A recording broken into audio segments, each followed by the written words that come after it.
Thank you very much. And well, I'll be. The question is the question remains the same, but I'll be looking into the economic dimensions of what happens when with this Gaza conflict.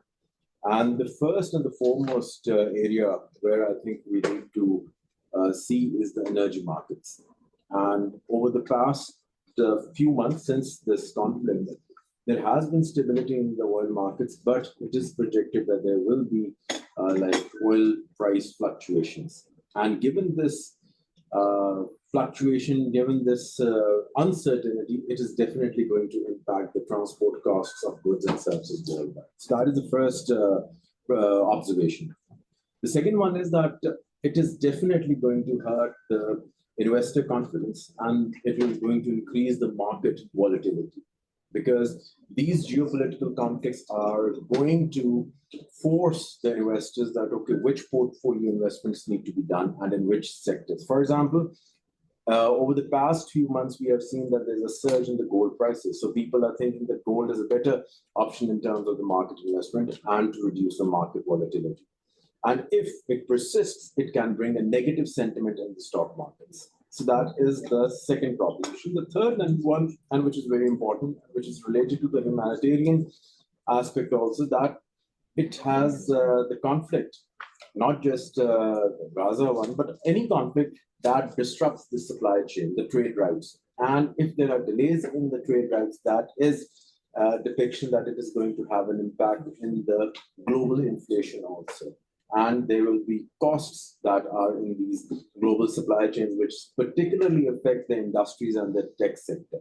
And if there are delays, we can see that even when we are looking at the channels that how the medicines need to be provided to these to the affected areas, even those chains are going to be disrupted, which increases the time, which increases the cost, and which increases the transaction costs also. Looking at that the humanitarian aid has a very strong correlation with international relations, because this is the litmus test where countries get together and you see that who is the for and who is against, what claims were made earlier, and how these claims are, or how these promises are kept in terms of different countries. And you can see that the countries' economic equation is going to change when we look at their financial budgets for these conflicts, because they have to allocate funds out of their budgets for these humanitarian causes.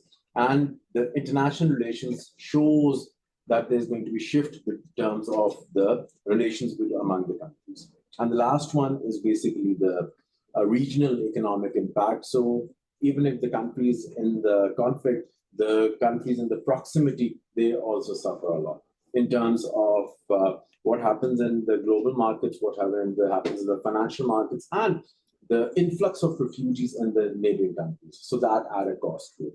So looking at all these 6 or 7 propositions that how the conflict is adding in terms of the economic aspects, what is the best approach, how it has to be resolved. I think all our like speakers have talked about it. I think coordination, communication, and a good diplomacy is a way forward, where the countries which are stronger in terms of their voices, they can play a very important role, how to mitigate this conflict. And we need to start this movement of ending the war and then going for the peace process.